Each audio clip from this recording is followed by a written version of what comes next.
कांग्रेस ने 2022 के विधानसभा चुनाव के लिए बिगुल बजा दिया है।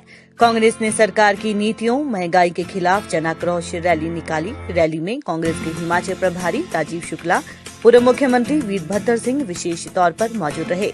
वीरभद्र सिंह ने पार्टी को एकता का पाठ सिखाते हुए 2022 में कांग्रेस की सरकार बनाने के लिए एकजुट होकर लड़ने की सलाह दी।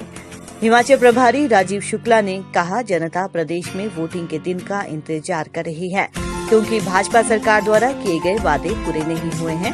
महंगाई, बेरोजगारी चरम पर है, पेट्रोल 100 के पार हो गया है, खाद्य पदार्थों की बड़ी कीमतों से आम आदमी का जीना दुभर हो गया है, सड़कें और हाईवे बनाने के वायदे पूरे नहीं हो पाए, भ्रष्टाचार चरम पर है, किसान बागवानों की ओर कोई ध्यान नहीं दिया गया। जनता भाजपा की सरकार को उखाड़ने को तैयार है। उत्तराखंड के मुख्यमंत्री को बदलने के सवाल पर शुक्ला ने कहा कि ये भाजपा का आंतरिक मामला है, लेकिन भाजपा ने ये स्वीकार कर लिया है कि उनके मुख्यमंत्री सरकार चलाने में सक्षम नहीं हैं और मुख्यमंत्री काम नहीं कर रहे हैं, इसलिए बदलने पड़ रहे हैं। उन्होंने कहा कि भाजपा सभी सरकारी उपक्रमों को बेच रही है। प्रदेश में 2022 में कांग्रेस की सरकार बनेगी, जिसका बिगुल बज गया है। वहीं इस मौके पर पूर्व मुख्यमंत्री वीरभद्र सिंह ने कहा कि 2022 में कांग्रेस की सरकार बनेगी, इसके लिए सभी को एकजुट होने की जरूरत है। पार्टी में आया राम गया राम की कोई जगह नहीं है।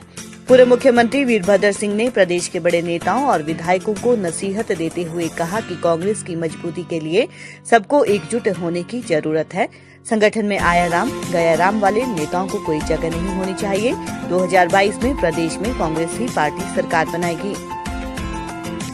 उधर विपक्ष के नेता मुकेश अग्निहोत्री ने मुख्यमंत्री को सलाह दी कि वे विपक्ष के नेता को हटाने की बात करते रहते हैं। उत्तराखंड के मुख्यमंत्री की कुर्सी चली गई है, इसलिए वे पहले अपनी कुर्सी बचाएं। प्रदेश में भाजपा सरकार की उल्टी गिनती शुरू हो गई है। जन आक्रोश रैली में कांग्रेस के हिमाचल प्रभारी राजीव शुक्ला, पूर्व मुख्यमंत्री वीरभद्र सिंह, प्रदेश कांग्रेस के सभी पूर्व अध्यक्ष, प्रतिपक्ष के नेता, सभी कांग्रेस विधायक, पूर्व विधायक, पार्टी के सभी पदाधिकारी, फ्रंटल संगठनों के सभी पदाधिकारी, ब्लॉक अध्यक्ष, पार्टी कार्यकर्ता बड़ी संख्या में इस जनसभा में शामिल थे। नेता प्रतिपक्ष श्री मुकेश अग्निहोत्री जी तथा सम्मानित मंच और यहाँ पर प्रदेश के कोने कोने से आए हुए कांग्रेस पार्टी के कार्यकर्ता और इस देश को देखकर ये लगता है कि वर्तमान सरकार जो प्रदेश के अंदर भारतीय जनता पार्टी की है, इस प्रकार प्रदेश की जनता जो है वो तरफ हो चुकी है। ये जन आक्रोश रैली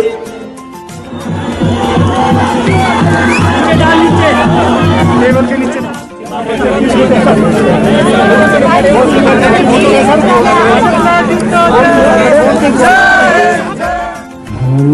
हमारी कोशिश है कि आने वाले समय में हम जो है मध्य प्रदेश में फिर से कांग्रेस पार्टी की सरकार। वीरभद्र सिंह जिंदाबाद, जिंदाबाद, जिंदाबाद। 1 2 3 4 सरकार भी होगी, वो हमारे प्रदेश की जनता की सरकार है। वीरभद्र सिंह जिंदाबाद। और हमें भी इसका इंतजार करना है, पहले समझाएगा और कांग्रेस पार्टी सभी संगठन आएंगे। इसलिए हमें जो है अनुशासन के साथ काम करना है, जिम्मेदारी के साथ काम करना है और एक अच्छे होकर हमें कांग्रेस को मजबूत करना है।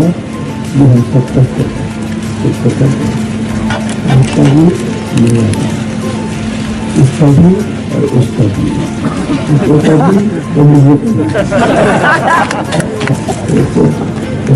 जो है ये इस प्रकार से करें, सभी की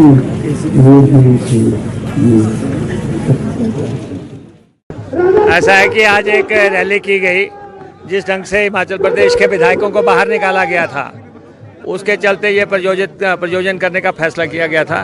लेकिन प्रदेश के दूसरे मुद्दे हैं, जैसे महंगाई है, बेरोजगारी है, भ्रष्टाचार है, किसानों के मुद्दे हैं और जितना भी लूटपाट हो रही है हिमाचल प्रदेश में, उस सब के चलते आज ये कार्यक्रम हुआ। और शुरुआत है। अब इसको कहते हैं कि इब्तदाई इश्क है, रोता है क्या, आगे आगे देख होता है क्या। तो इसलिए चले शुरुआत हुई है। और हमारे राष्ट्रीय प्रभारी राजीव शुक्ला जी खास तौर पे इसमें शामिल हुए हैं, वीरभद्र सिंह जी शामिल हुए हैं। और इन दोनों के आने से जो है कार्यकर्ता को ताकत मिलती है, बल मिलता है। और आगे नगर निगम के चुनाव हैं, उसके बाद एक बाई इलेक्शन है और इससे कार्यकर्ताओं में जुम्बिश आएगी निश्चित तौर पे। और मैं ऐसा है, लोग तो हमें कह रहे हैं कि आपको ज़मीन में गाड़ देंगे, तो इसीलिए जो है मैं आभारी हूँ शुक्ला जी का, जिन्होंने विधायक दल के साथ जो है खड़े होके जो है उनको आगे बढ़ने की प्रेरणा दी। और हम जैसे भी दिशा निर्देश मिलेंगे हम काम करेंगे। जो नीचे जमीन पे जो जनता का हमें फीडबैक मिल रहा है वो ये है कि यहाँ पे हर हालत में परिवर्तन होगा। लोग सिर्फ इंतजार कर रहे हैं कि किस दिन वोटिंग का दिन आता है और इस सरकार को मुखाड़ फेंके, क्योंकि उन्होंने एक भी वादा पूरा नहीं किया। ना इन्होंने महंगाई कम की, महंगाई कम करने की क्या मतलब रिकॉर्ड तोड़ दिए महंगाई के। 100 रुपए का पेट्रोल कभी हो सकता था, है कमाल बिल्कुल कर दिया। खाने पीने की चीजें महंगी हो गई। इन्होंने काम सड़कें बनाएंगे, हाईवे बनाएंगे, वो नहीं बनाए हैं, सिर्फ जो है उद्घाटन और घोषणा। तो इनकी हालत ये है कि इन्होंने कोई काम नहीं किया, भ्रष्टाचार चरम पे है। और चूंकि न कोई वादा पूरा किया, न कोई आश्वासन पूरा किया, महंगाई चरम पे पहुंचा दी, किसान और बागवान को तबाह कर दिया, यूथ को नौकरी नहीं दी, महिलाओं की इज्जत नहीं कहीं रह गई। तो सब देखते हुए लोग तैयार बैठे कि कैसे भाजपा की सरकार को उखाड़ फेंके। ये संकेत ये है जनता को जागृत करने के लिए, लोगों को जो है ये करने के लिए उठो, जागो और लक्ष्य की प्राप्ति करो, इस सरकार को उखाड़ फेंको।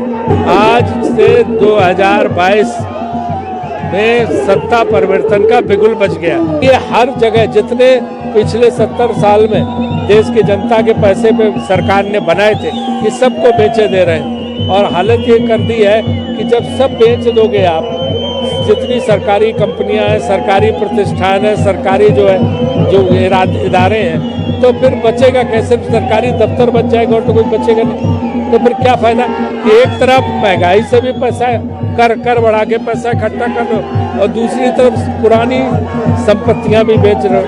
अंदरूनी मामला है। उत्तराखंड में उन्होंने अपना मुख्यमंत्री बदला है, वो कहाँ मुख्यमंत्री बदलेंगे, ये भाजपा का अंदरूनी मामला है।